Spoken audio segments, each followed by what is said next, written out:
So move out of your own way is the gift that keeps on giving. And when I say it's the gift that keeps on giving, Yes. I get messages all the time from people who've read that simple book and have started to move out of their own way. The philosophy behind it is that no one on the planet can stop you from being successful but you. And so if I'm pointing at you, it's 3 fingers pointing back at me. That's right. So if the relationship isn't working, I'm like, he doing this.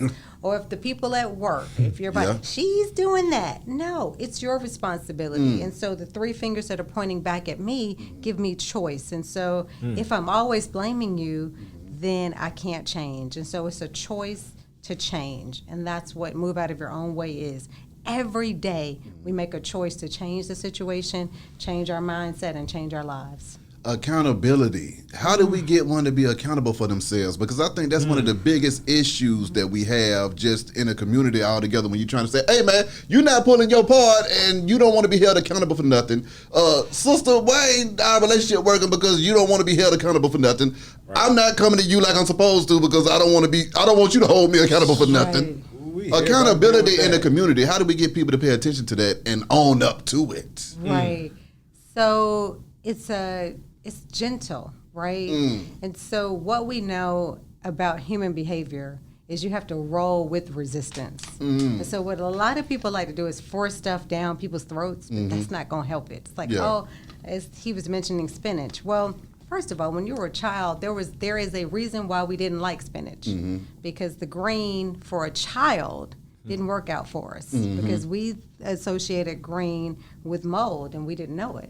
But when you become an adult, you have to start to make new choices. And so a lot of what we have to do is to help people start to make new choices. And you can be smooth with them and just start to ask, here's what I really need from you. So communication is key.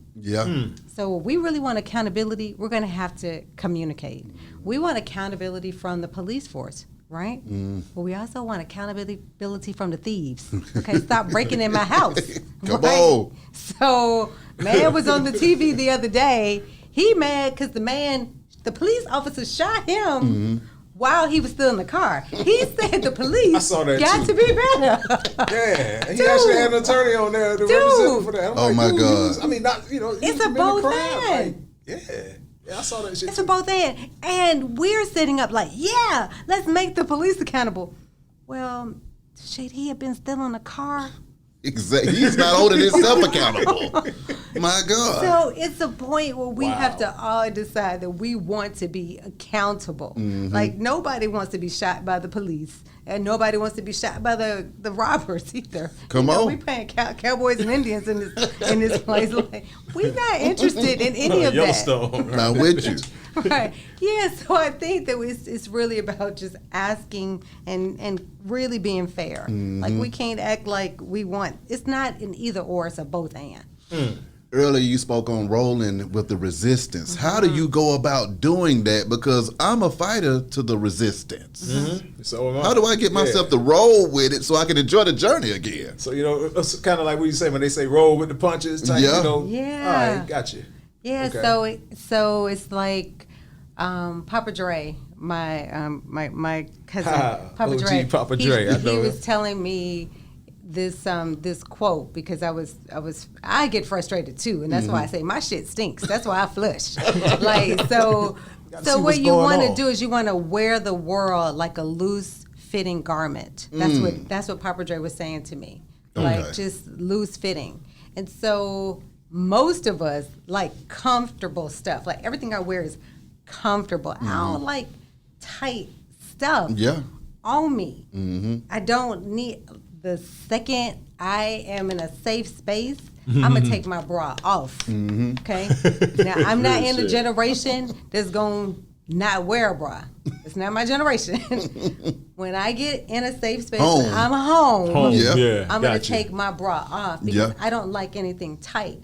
And if we think about that like the world, we can wear the world like a loose fitting garment. And that's what helps us to start to roll with the resistance. When we say roll with the resistance, if either of you said something right now that I don't agree with, I don't have to say that's wrong because it's not wrong from your perspective because I haven't lived in your shoes. That's right. Right, yeah. I can roll with that resistance and say, oh, I can see how you think that. How you feel that way. Yeah, I got you. Right? And so you roll with the resistance and you keep going and then you bring in new points. And as you're bringing in new points, what people don't know is when you say things with non-attachment, it actually has a chance to be received. Patanjali says that a brain, once expanded, can never go back to its original form. What does that mean? That means is once I say it, you can't pretend like you didn't hear it. That's Yeah, right. you can try your best to erase it or whatever, right. but It it's can't be there. erased. It's, yeah. it's there. But it's how I say it that matters. So that's when you roll with the resistance. So many of us are trying to yank people over. No, meet people where they are and invite them to a new destination. What if it's not interpersonal? It's just more so you just trying to amount to something and you receiving resistance in life just from, okay, I can't get this done on time when I need to get it done on time. And just accepting the fact that, okay, I'm not going to turn that in on time because it's raining outside and I can't get out the house quick enough. But that resistance is just stressing me out. Well, so it's a couple of things compartmentalized in that. So I would have to unpack that. Let's Or we gotta unpack it. We gotta put listen. the luggage up there. All right, so the first piece is got to make sure that we're accountable. So I'm going to ask you a qualifying question on this. You're saying that there was something that was due and you're not going to make it. All right, so part of that is you being patient with yourself. Right, so you got to be patient with yourself. Okay, now. But you also have to understand that if you say you're going to deliver something to me by a certain time, I'm not against you. I just had an expectation, right? So anytime you have an expectation and you have reality, expectation, reality, there's a gap. And so what we really want to do is close that. The gap is what creates that frustration. So you have to let me know, hey, I'm not blowing you off. I'm not going to make that deadline. Just can't get to you right now. What if these are deadlines that you're making for yourself? So do you have to let yourself know that you're not going to make that deadline? Well, yeah, you do. You have to communicate to yourself. And so the loudest voice that you'll ever hear in your whole entire life is your own. Come on and now. that's the most important voice. And so you tell yourself, this was a self-imposed deadline. There are a few obstacles. There are a few obstacles that are in the way today. All right? And so what I'm going to ask you, self, is for an extension. How long do you feel is a good time for us? And then you create that and you recreate. Because we have to have interpersonal and intrapersonal connection. So the first connect is with you. Yeah. Man, so you're that's not when you speak of the connected- meditation part of it Yeah. also, right? Yeah, if you're not Yeah. connected to yourself, you got a problem. Yeah. Break down the meditation part, Toom. How do you feel about meditating? How Man. often are you meditating, sir? Man, honestly, I've been slipping a little bit. I usually do like 20 minutes a day. Yeah. But sometimes I would say about 4 days out the week. Okay. Or sometimes like right before I go to bed, I just meditate, bro. And it's that you know how people call themselves gods, you know what I mean? And, you know, you got religious people might take it wrong. Oh, there's only one God. No, we're gods. And you have a God within. And Yeah. I think that's that inner voice that she may speak of too. And that same voice that just tell you, hey, oh, no, don't do that. Or hold on. Don't make that right.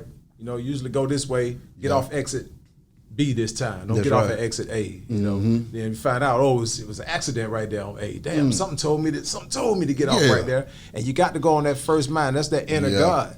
And so when you are in meditation, man, I promise you, once you cut the phone off, cut all the electronics off, as many as you can in the house. You know, of course, you might have the AC running, but you want to get straight silence, man, and just meditate, just get in a good, comfortable position. Get your breathing on. You know what I mean? Concentrate on breathing for at least about 5 minutes, and right when you get there, man, when your mind start traveling and when you start picturing things that you wasn't even trying to think about, you might think of your kids. You might be like, oh, shit, I see my kids sitting in class right now. Yeah. That's letting you know that your mind can really travel like Come that. on. And you can really reach out to people. That's what telecommunication, telekinesis. This Yeah. is just designed to make it easier to communicate. Exactly. If each one of us put certain shit aside, a lot of everyday things aside, especially social media. I'm trying to work myself off that too. I think everyone should. and focus on constant on meditating at least, even if it's just 15 minutes a day, and that's talking to that God within, bruh. And it's I promise you, man, the results are like incredible.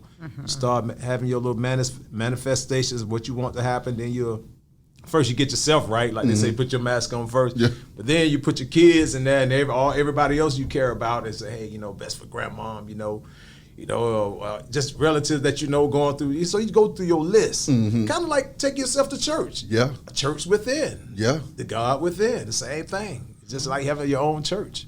What do you do if you try to speak to yourself and your first inner self is always saying, well, your first inner self is just antisocial? Right, that's true. Well, what I'm gonna say is that you might could explain that. So here's the deal. The reality is some of those early movies kind of mess some of us up because we believe if you have more than one voice, then now you have, they call it schizophrenia, but that's really just a DID, dissociative disorder, but we're not going to go down that street. Yeah. But the biggest thing is that we all have multiple voices. And so we have a champion voice and we have a thief. And so one is there to rob you, one is there to rob you, and one is there to help you. And we all know about eating. We know about eating, right? Yeah. And so if you feed one of them, one of them is going to gain weight and be healthy. Oh, my God. And if you starve the other one, it's going to be thin, anorexic, and it can't survive. Come on. And so when we're thinking about, the producer, right, it's the signal versus the noise. You hear something that sounds good, you want to turn it up. Yeah. So anytime you hear that little voice that's saying, you can do it, turn it up. Come on. Because it all starts with the whisper. And then you turn it up. And then you starve the other one. So that voice that's inside of you that's antisocial or what you don't, let's not entertain it. Yeah. You don't even have to. Sometimes we think we got to pay attention. I ignore stuff that don't. I'm like, okay, thank you for showing up.